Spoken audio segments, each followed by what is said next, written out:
সুপ্রিয় দর্শক, আসসালামু আলাইকুম। বাজেট সংশোধন 21:4 অনুপাতে নবম পে স্কেল কার্যকর ও 10% পেনশন সুবিধা বাস্তবায়ন। তো বন্ধুরা, ভিডিওটি শুরু করার পূর্বে আপনারা আমাদের এই চ্যানেলটি সাবস্ক্রাইব করে ভিডিওটি কন্টিনিউ করুন। পে কমিশনের নির্দেশে অবশেষে সরকারি চাকরিজীবীদের বেতন ও ভাতা বৃদ্ধির যুগান্তকারী পদক্ষেপ গ্রহণ করা হয়েছে। পে কমিশনের চেয়ারম্যান সরাসরি বলেন, আমরা যেভাবে বেতন বৃদ্ধির সিদ্ধান্ত গ্রহণ করেছিলাম সেখানে কর্মচারীরা সবথেকে বেশি উপকৃত হবেন। কর্মচারীদের বেতন বৃদ্ধি না করা হলে তারা অর্থনৈতিকভাবে ভেঙে পড়বেন, যার ফলে অন্তর্বর্তীকালীন সরকারের নির্দেশে 11 থেকে 20তম গ্রেডের সকল কর্মচারীদের বেতন 3 গুণ করার সিদ্ধান্ত গ্রহণ করা হয়। অপরদিকে যারা কর্মকর্তা আছেন তাদের বেতন দ্বিগুণ পর্যন্ত বৃদ্ধি করা হবে। এখানে দ্বিগুণ এবং 3 গুণ আকারে বৃদ্ধি করার অন্যতম কারণ হচ্ছে বৈষম্য দূরীকরণ।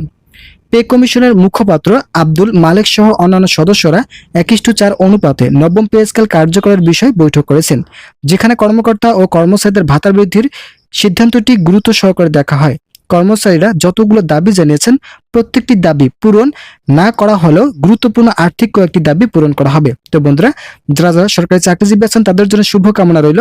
তারা পরবর্তী আপডেট পেতে আমাদের এই চ্যানেলটি সাবস্ক্রাইব করে পাশে থাকা বেল আইকনটি অল করে দিন।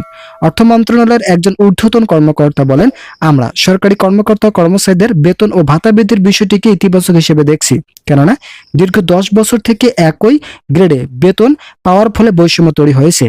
এছাড়াও যারা কর্মচারী আছেন তাদের বেতন যে হারে কমে যাচ্ছে তাতে অর্থনৈতিকভাবে হেয় প্রতিপন্ন হয়েছেন কর্মচারীরা। প্রধান উপদেষ্টার নির্দেশে পে কমিশন যেভাবে তাদের দায়িত্বগুলো পালন করে যাচ্ছেন, সেখানে কর্মচারীদের বেতন বৃদ্ধির পাশাপাশি 100% পেনশন সুবিধা কার্যকরের ইতিবাচক মন্তব্য প্রকাশ পায়।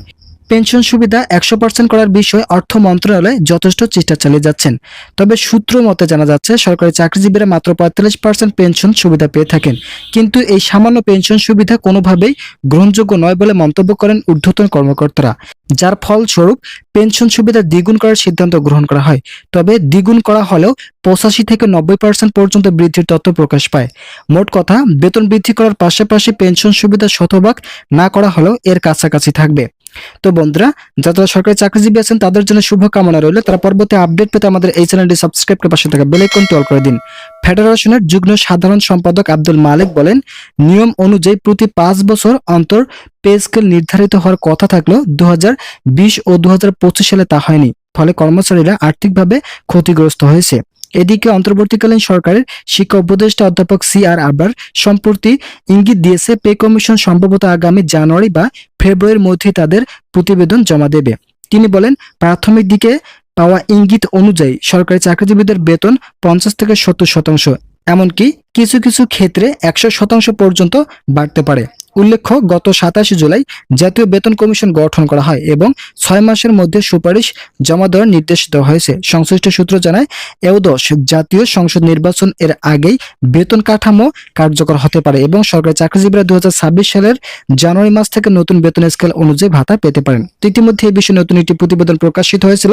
আজকের এই ভিডিওটিতে আমি এই বিষয়ে বিস্তারিত আলোচনা করলাম। আশা করি ভিডিওটি থেকে অনেক উপকার পেয়েছেন। যদি উপকার পেয়ে থাকেন তাহলে অবশ্যই চ্যানেলটি সাবস্ক্রাইব করে পাশে থাকা বেল আইকনটি অল করে দিন।